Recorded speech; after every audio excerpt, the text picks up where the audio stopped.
Which two of these beds can I have?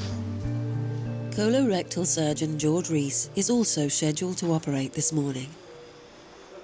Hi, morning. So there's two patients on my list today, two ladies, who should have been booked for HDU, I think. Are you likely to have any discharges, do you know? They haven't done the round yet, but... Okay. Well, we'll wait. I don't know, yeah. Okay. Before he can start, Mr. Rees needs to find an HDU or high dependency unit bed for his patient, 84-year-old Betty. Were you up very early? Yes. Crack of doom. Betty was diagnosed with bowel cancer a month ago. She's accompanied by her two sons. I think the worst thing is not hearing the news yourself, but telling your relatives and those close to you. I can't quite believe that that I've actually got it. It doesn't seem possible. I don't know, you expect to have some feeling that there's that beast in you, but there's, apart from having an occasional pain, there's nothing extraordinary about it. Quite tough. Are you quite brave? Were you? No, I'm a registered coward. But pull the plug if I'm going to be Yeah, as long as they're not filming, I'll do that, yeah.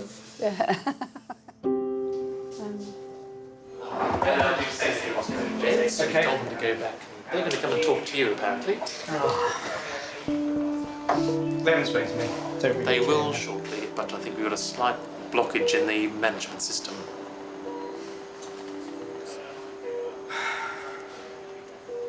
We're going to do a day case whilst we find out if we're going to be allowed to do any operating at all today, because the bed situation is worse than we had first thought, and we may not even get a bed for our cancer case, apparently.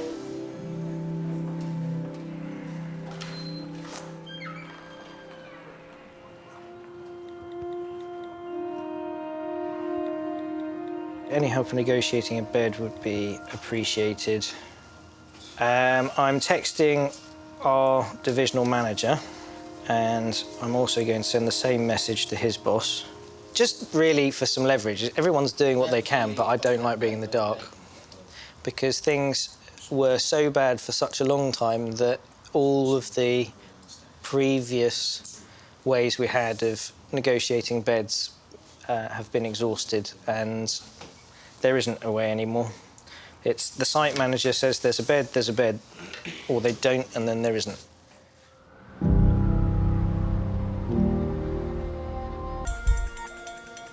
Oh, I'm sorry it's such a long time, though. Sorry? I thought you'd be going... Betty needs a post-operative high-dependency bed, which is still not available. There is one potential short-term solution. We can do the cancer if we're prepared for her to stay in recovery. If you just check the number on your bun. As I understand it, although I've got permission to send, she's going to have to spend, you know, probably at least a couple of days in recovery. Of all the ladies I've had for these cancers, this is really not a good person to leave in recovery indefinitely. Recovery is a 12-bay holding area adjacent to the main operating theatres. It's designed for patients to wake up from their anaesthetic before being moved and cared for on the appropriate ward. What it means is that because our recovery isn't set up as a ward, it is supposed to be somewhere that people spend no more than 4 hours.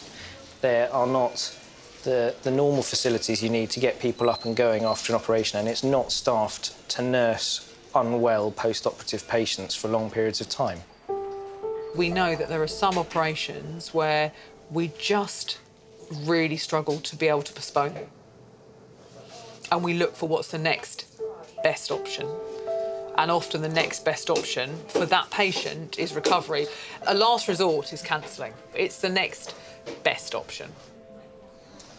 Hi, sorry to disturb you. Thank you. And everyone said that I'm allowed to do the cancer case and she can stay here and stuff, but I'm just not totally sure if she's the right person to stay here. She's 84, she's quite frail, and it might not be the nicest or safest place for her to recover for more than a minimum period of time. How are we staffed if we do decide to do this now? So today, the only patient I know that is going to stay overnight Would be her. is her. If you're well staffed and she'll be the only one, then that should be okay. Okay, thank you. Okay, Mr. Rees. We'll go ahead with Betty's operation after only 3.5 hours of wrangling.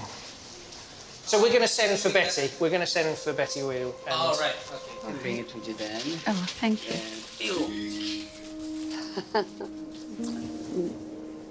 See you this long. Yeah. Bye for now. Thank you. Hiya, sorry about the delay. I think you've witnessed a lot of the frustration we've had this morning trying to do operations and being told, no, you can't start in case there's no bed later. And then after hours of not doing anything, they find a bed. Bowel cancer is the 4th most common cancer in the UK, with over 100 new diagnoses each day. Bowel cancer is curable, and if people report symptoms to their doctors early, then they have better results. Until we've got the final pathology, I can never say never, but I would imagine that we will consider it definitive treatment. Betty will stay in recovery until an HDU bed becomes available.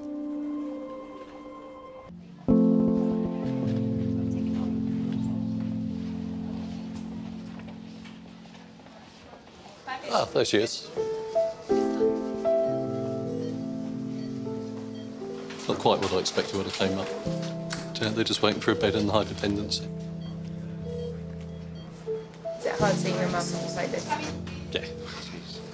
She's always been the one that looks after us rather than anyone else looking after her. You go back to sleep if you can.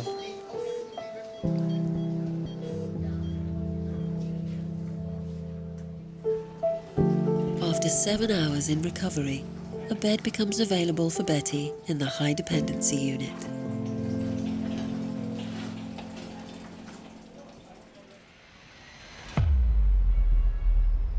It's Leslie at St Mary's. Have we got Hammersmith? Yeah. Rena Lee on the line? Yeah, no problem. We have 2 beds. Marvellous.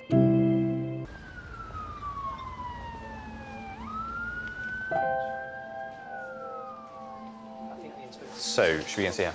Is that right? Good morning, very nice to see you again. How are you feeling this morning?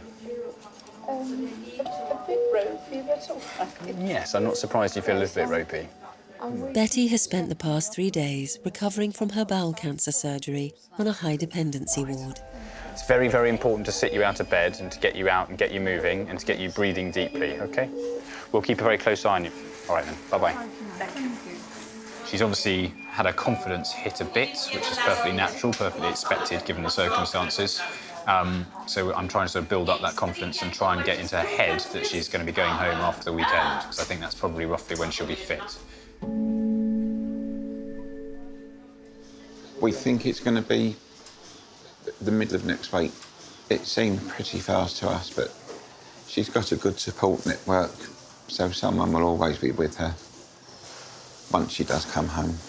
And we have to think that at my age, you're really hanging on to bed space when perhaps 2 or 3 or even more people could be treated in that same time. I'm in a difficult position because I think perhaps I should be, making way for younger people who've got longer lives and more things to fulfil. It seems a bit greedy of me.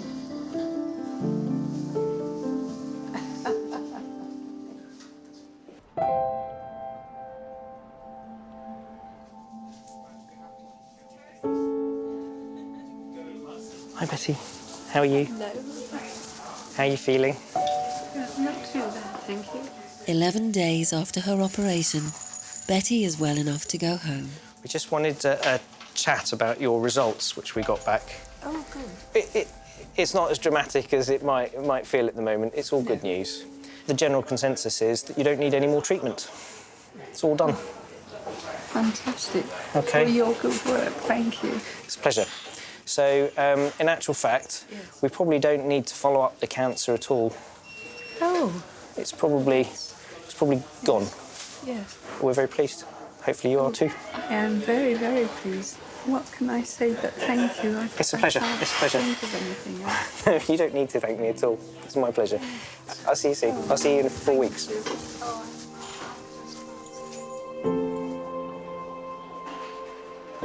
It's so difficult to find the words to say thank you because there aren't enough words.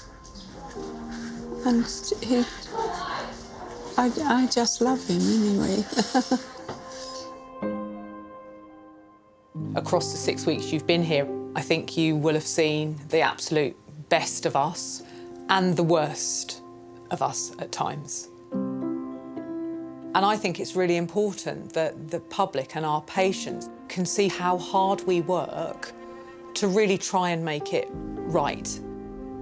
I think there needs to be a shift in the expectation of what people want the NHS to deliver, because you can't keep on pulling and pulling on this system.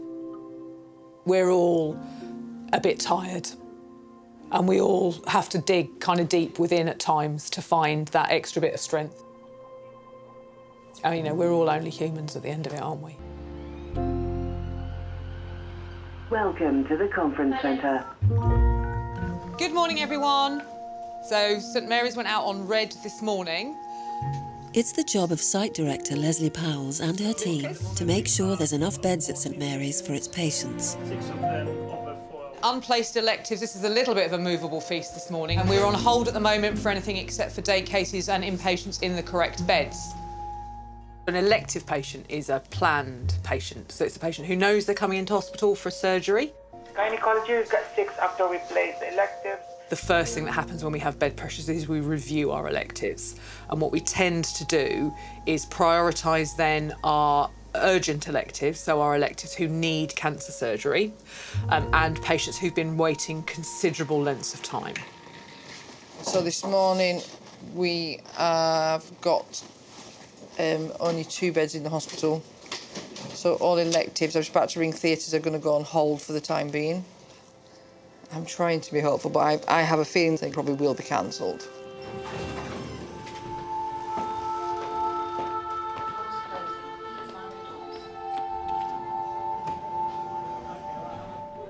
Okay. One of the surgeons hoping to operate today is gastric bypass specialist, consultant Mr. Ahmed. Oh, Rona, hi, how are you? Do you know what the bed status is? I've spoken to Fendi and I've explained to her that we need 2 beds for the bypasses. Yeah. I mean, and you're telling me that at the moment we have 1 bed? I don't have any bed at the moment. No beds. Level 1, so... 41-year-old Daniel is one of 5 patients today on Mr. Ahmed's list. There's a little bit of me in the back of my mind which is anxious, but fingers crossed we got a bed and we can get this done. I can go through another being sent away and having to wait for another appointment again.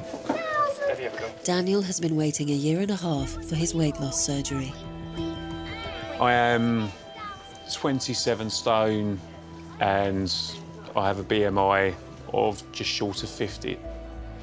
Family history's not been great, so all our parents are no longer with us, so they've all passed away through one ill health or another. So if I can sort of increase my chances of a longer life and a healthier life, it's got to be good. I don't want to be another statistic where sort of my girls are sort of growing up without their dad. I don't want them to be saying goodbye to me at 45. Daniel's surgery is scheduled to take place in St Mary's £10 million Surgical Innovation Centre. It has its own dedicated weight loss operating theatre and oversized beds for clinically obese patients. Hi, Mandy, how are you? Do you have any questions about? When St Mary's is close to capacity, the weight loss beds are regularly redeployed to higher priority patients from across the hospital. Where does Where does bariatric surgery kind of sit in the pecking order at St Mary's in terms of who gets cancelled? Well, unfortunately, it's low down on the priority list. It's often our patients that get cancelled because there's a lack of beds. The beds will first go to patients that are coming in through accident emergency, and then lastly it'll be elective surgery like bariatric surgery and other specialties as well. I mean, I don't want to say that mine is the only one that's suffering this problem. Any kind of elective non-cancer surgery, gets hit. When the centre opened in 2012, Mr. Ahmed and his team performed 750 operations. Last year, they completed just 150. If you look at the number of patients who meet our national NHS criteria for bariatric surgery, we should be doing about 1.5 million operations a year in this whole country. But I can tell you last year, we probably only did about 9,000. The last time it got cancelled was one of the most difficult days that I've had in quite a long time. We have this endless number of patients that's building up that don't get their surgery because there's actually no beds in the hospital. The Lindo Wing is a 39-bed private hospital, owned and operated by Imperial Trust. Profits from the Lindo are reinvested into the trust and used to support its NHS services. It's one of the primary private units in London, so it's very popular. I mean, you obviously remember, Prince George and Princess Charlotte were born here not so long ago, so yeah, it's very important. Good morning, in the reception. Ludovica speaking. How can I help you? Hello. Oh, there she is. Are you going to take 2 of my patients today? Yes, I am. We're ready for you. All right, perfect. The Lindo can accommodate Mr. Ahmed's NHS patients today because it's not currently full of private clients. The costs of nursing them in the private Lindo during their recovery from surgery will be borne by Mr. Ahmed's NHS bariatrics budget. The alternative, which is not to use these private beds, would be for us not to do any surgery. And that would be a complete waste of money because it costs the NHS, I think, roughly about £20 a minute to run an operating room. So you can imagine with all the team and the staff that's there, and if we don't operate, that's costing a lot of money and a lot of wastage. So at least by paying a little bit and getting these extra beds, so at least 2 of our cases don't get cancelled, I think that's a great idea. What have you got elective-wise, Linda? Oh, we've got 9 for surgery. Recovery. We use the Lindo Wing beds when they have free capacity, but what that means is when we do that, we in effect stop Lindo being able to use those beds for a paying private patient.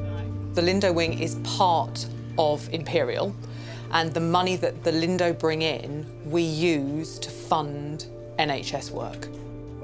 For me, if we've got an empty bed anywhere on this site, I will make sure that we use it, because it's really important to get our patients treated, irrespective of how the money for that bed comes in. Okay. Daniel, good to see you. How are you? Welcome back to the hospital for attempt number 2. At the moment in our hospital, we're having a huge problem with beds on the NHS side. So, in fact, we don't have any beds for you, but I have got a bed for you in the private side. So you're going to be looked after the surgery, not in this building, but the one across the street, which is the private building for private patients. And we've actually done a deal, so we basically bought a bed for you there, so your operation doesn't get cancelled. You'll have your own private room and your ensuite bathroom, so it's a bit more luxurious. Daniel's obesity has led to type 2 diabetes, sleep apnea, and high blood pressure. And the amazing thing that we will hopefully see, and we see that in 80% of cases, is your diabetes will begin to melt away within hours of the operation. So all these drugs you're on at the moment, hopefully, we'll be able to switch them all off one after the other. If you take Daniel's case, poor guy's suffering from diabetes on 5 different drugs. How much money does that cost the NHS? I would say just tablet treatment for diabetes would probably be costing the NHS close to £8,000–9,000 a year every year for the rest of his life. So people who have diabetes will get heart disease, they'll get strokes, they'll get problems with their eyes, they'll get amputations, they'll get kidney damage, And I'm not even costing in the cost of treating those health problems from diabetes. So one operation that's going to cost the NHS close to £6,000 will, in fact, pay for itself within a year or two. All right, great. See you in a bit. Yeah. Bye-bye. Thank you.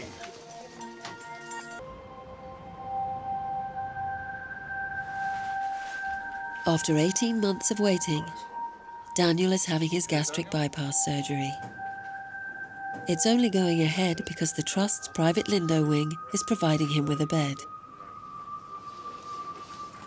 This is the first time we've done this. I mean, is it a long-term solution? I don't know. I mean, you know, that's something that we'll have to ask our managers. How long can they carry on, you know, funding these private beds? It's hard to know.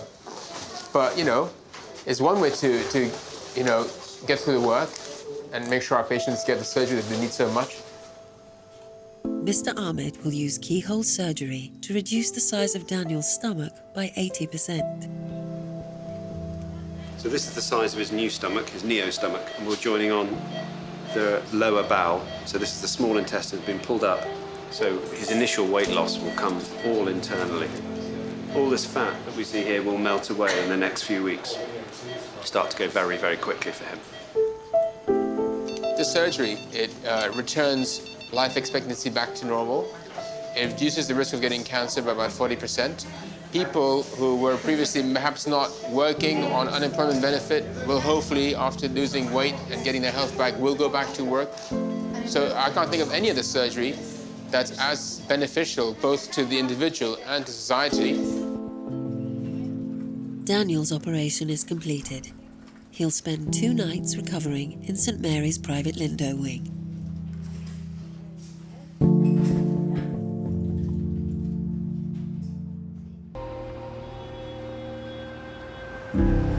Hello.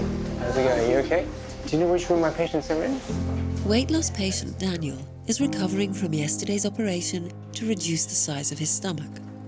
Right, there he is. How are you? Not bad, thank you. Good to see you. How about the drinks? Are they going down okay? I've had sort of like a small mouthful, and I think on one occasion it actually felt like it was too much. So this feeling of fullness you're getting, that's part of a, you know, consequence of the surgery we did. When was the last meal you ate before the surgery? Was it on Sunday night? It was Sunday night, and it was around, finished about 6:30. Do you feel hungry today? Not particularly. No. So isn't that amazing? We went through all of Sunday night, all of Monday yesterday, and then nothing to eat, and then until now, all you've been having is a bit of, you know, water, a bit of soup. Yeah. So for most of us, we'd be famished right now.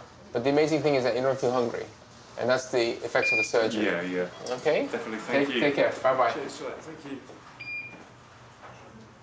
Is this the new way forward for bariatric surgery? What, bring them in the private sector? Actually, I didn't ask Daniel what he thought of the ward, but he seems pretty happy.